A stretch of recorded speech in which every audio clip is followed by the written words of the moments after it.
want to start with you. You've been the showrunner now on The Walking Dead for 3 seasons, is that correct? Yeah, I'm starting my 3rd. Congratulations. And you're now midway through the current 5th season, which a lot of viewers and critics regard as maybe the best season that the show has ever done.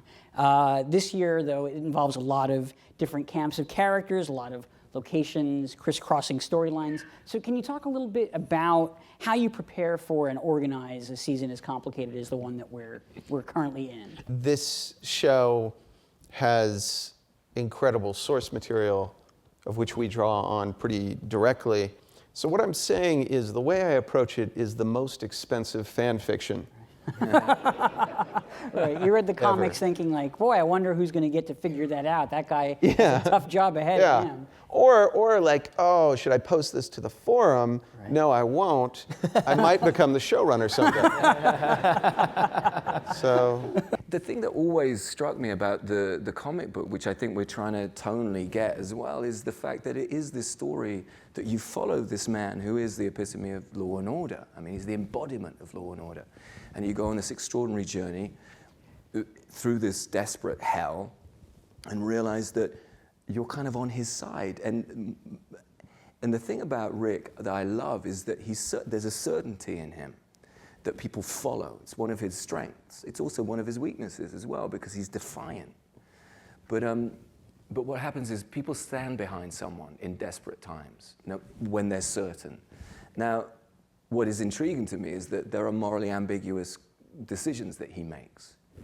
And I think that that's the thing that hooks me into the story, is that you start going, well, he's just bitten a guy's throat out, but it's for his son, and but because his son's going to die. Because I called Scott up and I went, we've always been really responsible with the violence on this show. There's a line in the sand. Are we overstepping it? And he said, which bit are you talking about? And I was like, the neck bite? But actually, when we came to shoot the scene,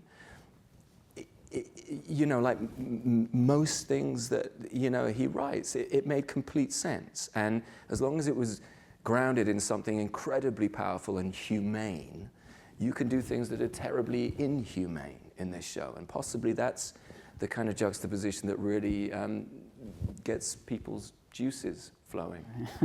Don't know why I ended there. This is a relationship that's been forged against all odds, and this crucible of violence and Armageddon. I mean, are Glenn and Maggie basically doomed? Oh, I didn't know that was going to go that way. He went like this and then just went like... Yep. I'm hitting you with my real gun. That's a tough one. I think that is the question that remains unanswered. I think that is the question that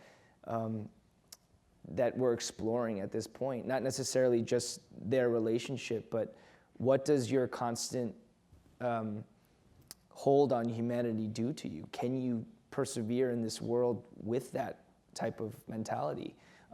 Will ultimately loving someone bring you down and be the downfall for the both of you? And I think everyone responds differently on a spectrum. And just like Andy said, he's going to tear out someone's throat for his son. We don't know the measures to which Glenn would go to protect Maggie. We know the measures that he would go to go find her again.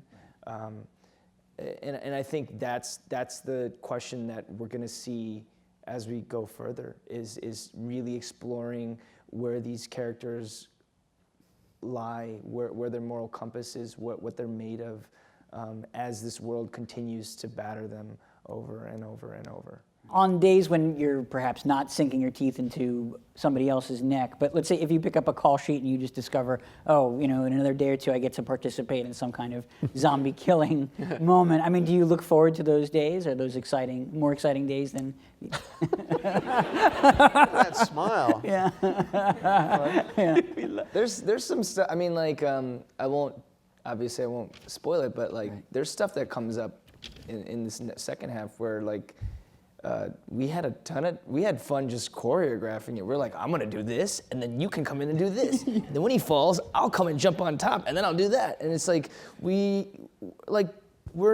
idiots. Yeah. Like we're just like Yeah. smiling idiots. Like we're Yeah. so happy to like hack and slash because Hack and slash. it's you know what was a great memory is it's already aired, but it was episode 4 or 5 when we're hiding out in the woods for the hunters to come back and knock on our door. Yeah, that would be 3. 3.